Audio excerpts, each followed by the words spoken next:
Well, good morning everybody. Welcome back to another video of Cancer at a Corner. And just before I get into this one properly today, I'd just like to say a massive thank you to everybody who's contributed so far to the fundraising for brain tumour research. Managed to hit a big milestone last week where we got to £1,000. So we're just almost coming up to halfway towards that 1 day research. And yeah, great milestone to hit. So massive thanks to everybody who's watched the videos and contributed, and a huge thanks to everybody who's seen them on Facebook. And yeah, just means an absolute mountain to me, and hopefully that money's going to be gone somewhere really productive for research, and it'll go on to make a big difference to people's lives. So thank you very much everybody.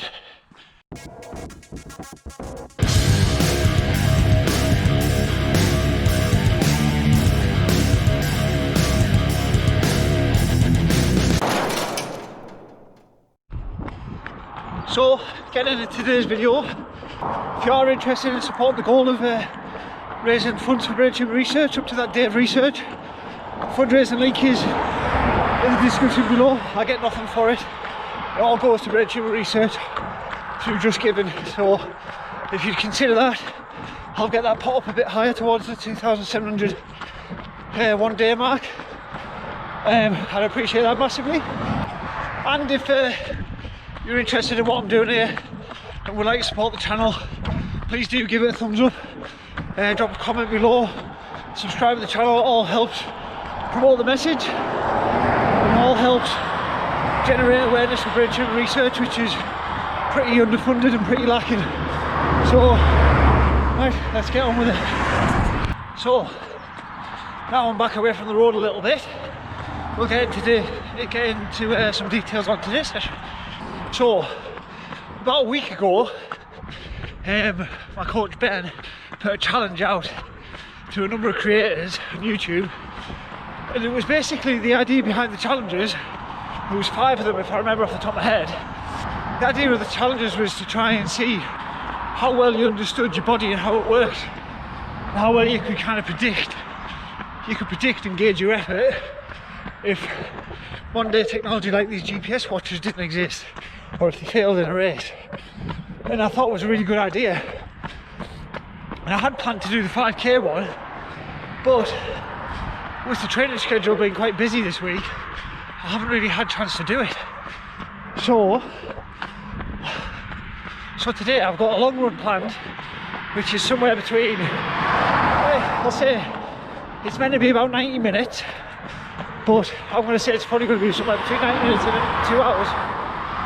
So I've decided to adapt today's long run to sort of kind of make my own challenge off the back of it by making a few predictions on how I feel I'll perform on the long run and ignore my watch. Now, this loop is a reverse of one that I've done quite a few times, and I've done it in reverse to try and change it up a little bit.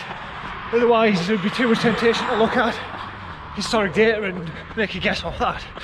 So I've done it in reverse, so the lumps and bumps around the course, because it is quite rolly, hit at different points of the run. So I'm going to make a few predictions now. This run, this loop, should work out to be about 12 point something miles, a shade over 12 miles, and not far enough to be a half marathon. So I'm going to make a prediction, and I'm going to try and gauge my effort to meet this prediction. So I'm going to say now, I'm going to do it in, I'll average 8 minutes 34 mile for the and that'll be my average across the whole 12 miles. Obviously that is going to be up and down as I go around it, because like in a few miles time, I'm already probably about 4 miles in maybe, but in a few miles time I've got a drag uphill which goes on for about maybe 2 miles, so it'll slow down for that. But on average across the entire run, the number that we see in the top right of Strava, I'm going to say that's 8:34 mile. And I'm also going to predict my average heart rate around the whole run to be 147 to 151, somewhere around that, top of my zone 2. So that's what I'm aiming for.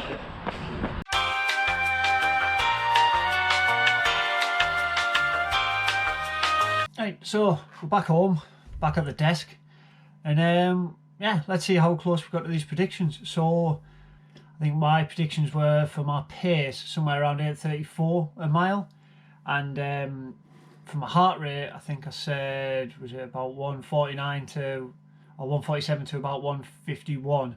So let's have a look on Strava and we'll see how close we got to them. So I've got the run up here. It's got there, trying to ignore the watch, aim for 8:30 pace, zone 2. So that was kind of like the prediction that we made at the start of the run. So we'll click in here, and straight away you can see pace wise I was way too fast. So I've done yeah, so it's 13.05 miles. So the loop was just under a half marathon, but when I started getting back towards home, I quickly did check the watch just to see what the distance was coming up to, and it was at 20k, and I thought for the sake of 1k I might as well round it up to a half. So we did that, so it's come out pretty much bang on a half marathon. An hour 44, 7 minutes 58 a mile. So the pace is a good bit faster than what I was expecting. I was hoping to be around about, for the effort I thought I was doing, I thought it'd be about 30 seconds a mile slower than that. So I mean, I don't know whether to take that, is that a good thing or a bad thing? I'm not 100% sure. It didn't feel too bad, but I will say probably the last mile felt a little bit of work for a little while. But I think some of that came from the fact that we have to run up a place called Spout Lane, and it's super steep. It's like that. It's pretty well known around here. And because of the loop, I had to run up that. And it was probably from the top of that all the way down through Midridge I could start to feel my legs a little bit. So maybe I put a bit too much effort in on that hill, and it took me a couple of miles to get over it. But obviously I came at the end of the run. So moving on, heart rate was the next one. So if I scroll down, it's got me an average heart rate of 150 beats, which is pretty much, I'm pretty impressed with that. So I think I said around about 151 in the video, and 150, I'm super happy with that. That's pretty good. So maybe I'm just getting fitter. So for the same sort of heart rate, I'm getting faster. So you can tell me if I'm wrong on that one. Looking at the splits here, just down the side, I've got, where are we? First mile 8:15, then 7:45, 7:38, 7:35. Then there's a mile here, which is going up the hill, 8:37, 8:30, and then from the top of the hill, 7:41, 7:45, 7:50. So they are a bit up and down as the hill goes around, but really I'm relatively happy with it. Looking along this line here, it's pretty flat. There's some drops where it drops right out where that's where I'm crossing roads and things, so I've got to stop. The speed comes down to 0. But the line is pretty flat. It's not like a wave going through it, so I'm pretty happy that it was a relatively consistent effort. Heart rate's about the same as well. Obviously it drops off where I'm crossing roads and things like that. Rises up slightly when I'm running up hills, and that's to be expected really. The next one, the pace distribution. Obviously this is based on my 5k time, so it's pretty much just an estimate. But this essentially thinks from that I'm pretty much all the way in my tempo zone. And in the heart rate, it's pretty much split between zone 2 and zone 3. That's probably because if you look at the splits at 151 beats, it changes. So I've averaged 150 beats. That could be, you know what I mean? I mean, it's about 50-50. It could be half the time at 152 and the other half the time at 150, and it's going to average 151 in the middle. So yeah, I'd expect to see this probably with the average being so close to the cut off for those. But overall, yeah, lessons I've sort of picked from it.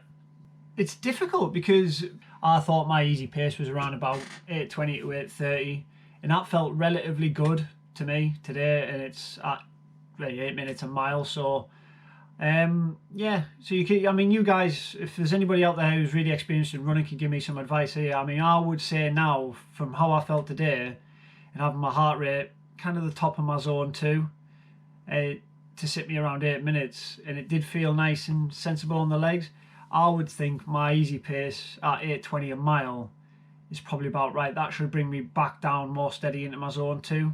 And yeah, and that's still, yeah, and I'm happy with that. So yeah, so things that I've learned from that, I thought 8:30 a mile pace wise was pretty conservative, and obviously I'm a good bit faster than that, but it did feel relatively good. But really, overall, it was quite a fun challenge. It was difficult, and actually, I mean, it was difficult to just break the habit of looking at your watch all the time. But it does help you just kind of like drop into the zone and think about how your body's behaving and how it's reacting and stuff like that. And actually, I feel like I've learned a lot from it. I've got a decent whack off today's session. I mean, 144 for a half, it's not earth-shattering, but it's not bad at the same time. I'm quite happy with that for a long run with no taper and with a lot of miles on my legs this week. So yeah, I'm happy with that. Basically, if you've enjoyed the video today, if you want to try these challenges yourself, like I said earlier, Ben's video is linked in the description.